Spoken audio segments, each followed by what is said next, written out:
Moton Bali, apa kabar? Berita Bali kembali hadir menyapa Anda dengan saya, Nandita Putri. Serangkaian berita aktual tentang Bali telah kami siapkan untuk Anda. Berikut 3 berita utama hari ini.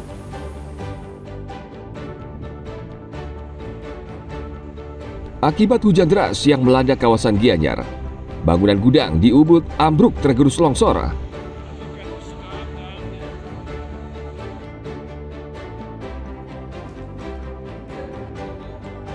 Badan Narkotika Nasional Kabupaten atau BNNK Karangasem melakukan sidak tes urin di Dinas Perhubungan Karangasem.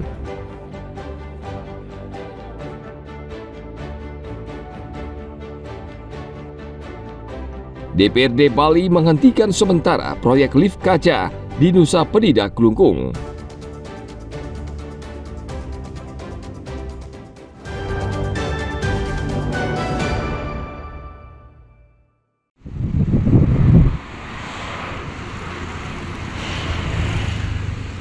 Akibat hujan deras yang melanda kawasan Gianyar, bangunan gudang di Ubud hari Minggu lalu ambruk tergerus longsor. Bangunan gudang ini milik salah satu bank di kawasan Ubud dan letaknya berada di sisi tebing sungai.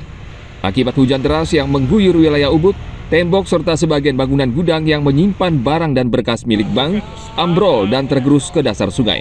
Kedalaman tebing diperkirakan mencapai 20 meter. Tidak ada korban jiwa maupun luka-luka.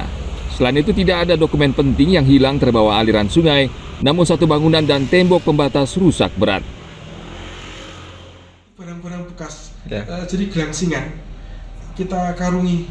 Kalau barang-barang urgent kan di sini kami, ini kan gudang kami nih. Siap. Ya, yang barang-barang yang logistik dan lain-lain sana tuh barang-barang yang kita karungi. Jadi kalau Bapak nanti saya lihat fotonya kan kelihatan barang-barang dalam karungan. Isinya ya barang-barang bekas kayak apa sih? Ya barang yang nantinya akan kami gunakan saat ada nyepi ya gitu, yang kecil-kecil itulah. Barang-barang 17-an, ada bambu-bambu atas situ. Jadi barang-barang yang betul-betul barang yang sebenarnya tidak strategis, tapi ada di gudang sebelah kiri. Pihak bank langsung bergerak cepat mengevakuasi material dan mengamankan barang-barang yang sebelumnya tersimpan di gudang. Pihak bank akan berkoordinasi dengan vendor untuk merancang pembangunan senderan guna memperkuat tebing yang longsor. Tim Liputan melaporkan dari Gianyar.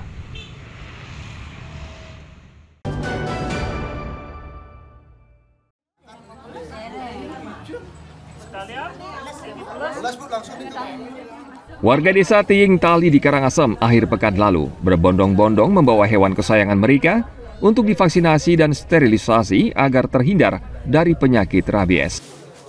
Warga memanfaatkan kesempatan ini karena petugas Dinas Pertanian, Pangan, dan Perikanan mendatangi tempat tinggal mereka, sehingga warga tidak perlu repot membawa hewan piaraan mereka ke klinik. Vaksinasi dan sterilisasi dilakukan karena jumlah kasus gigitan anjing di Karangasem hingga bulan Oktober tahun ini mencapai 6.000 kasus. Sekitar 50 diantaranya positif rabies. Pemilik yang awalnya datang ingin memvaksinasi hewan piaraan mereka juga diimbau untuk disterilisasi. Kalau pada anjing sejumlah 52 kasus rabies positif, pada sapi 2, jadi jumlahnya 54 kasus di seluruh Kabupaten Karangasem. Untuk kasus gigitan sendiri Pak, sejauh ini sudah ada berapa Pak totalnya Pak? Sekitar 1.975 gigitan. Kalau udah yang terlaporkan ke Puskeswan. Yang terlaporkan ya. Kalau udah vaksinasi sendiri Pak, capaiannya?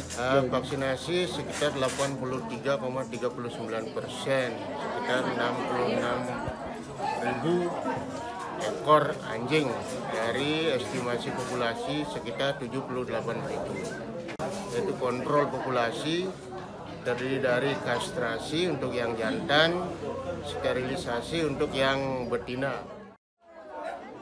Di Karangasem saat ini ada sekitar 80.000 ekor anjing. Berbagai upaya dilakukan Dinas Pertanian, Pangan, dan Perikanan Karangasem. Salah satunya upaya menekan populasi lewat sterilisasi. Tak hanya anjing, vaksinasi dan sterilisasi juga dilakukan terhadap belasan kucing, termasuk pengobatan jika ada hewan yang sakit. Program ini dilaksanakan di 4 lokasi, yaitu di Kecamatan Sidemen, Rendang, Karangasem, dan Kubu. Tim Liputan melaporkan dari Karangasem.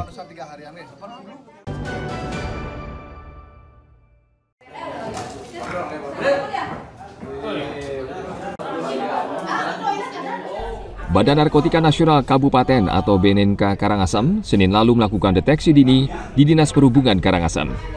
Kedatangan mendadak anggota BNNK Karangasem membuat suasana di Dinas Perhubungan menjadi tegang. 30 staf beserta kepala dinas harus menjalani tes urin, terutama staf yang bertugas di lalu lintas atau pelayanan masyarakat. Hal ini untuk memastikan tidak ada satupun staf di lingkungan pemerintah ini terlibat narkotika.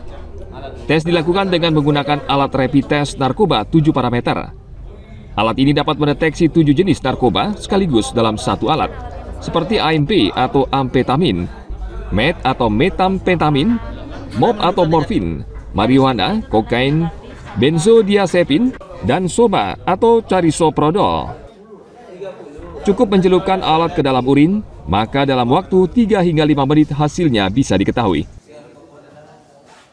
Kami mendeteksi ke pelaksanaan tes urin ini sebanyak 30 sampel dari jumlah personil kurang lebih 139. Dan hasil dari pelaksanaan tes urin pada saat ini semuanya negatif. Nah, ini berarti komitmen dari Dinas Perhubungan untuk menghindari narkoba sudah dilaksanakan. Dan saya juga sangat menyambut baik.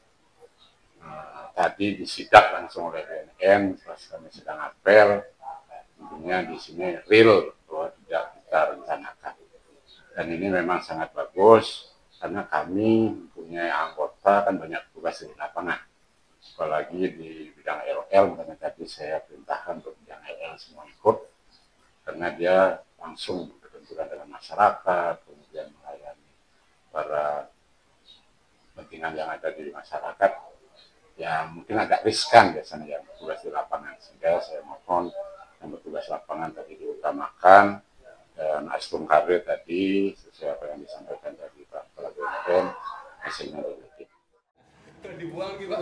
Dari hasil tes urin tidak ada staf di Dinas Perhubungan yang menggunakan narkoba.